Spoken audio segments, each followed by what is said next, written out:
আসসালামু আলাইকুম বন্ধুরা, আমি রাকিব রহমান আতিক আবারও একটি ভিডিও নিয়ে আপনাদের সামনে হাজির হলাম। আশা করি আপনারা সবাই ভালো আছেন। আলহামদুলিল্লাহ, আমিও ভালো আছি আপনাদের দোয়ায়।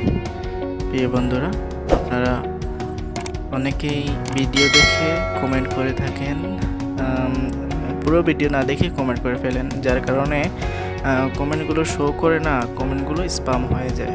প্রিয় বন্ধুরা, ছবি আঁকা শিখতে চাইলে অর্ধেক ভিডিও দেখে ছবি আঁকা শিখতে পারবেন না, ভিডিওটি না টেনে পুরোই দেখার চেষ্টা করবেন। ধন্যবাদ, পাশে থাকবেন, ইনশাল্লাহ আমিও আপনাদের পাশে থাকবো সবসময়।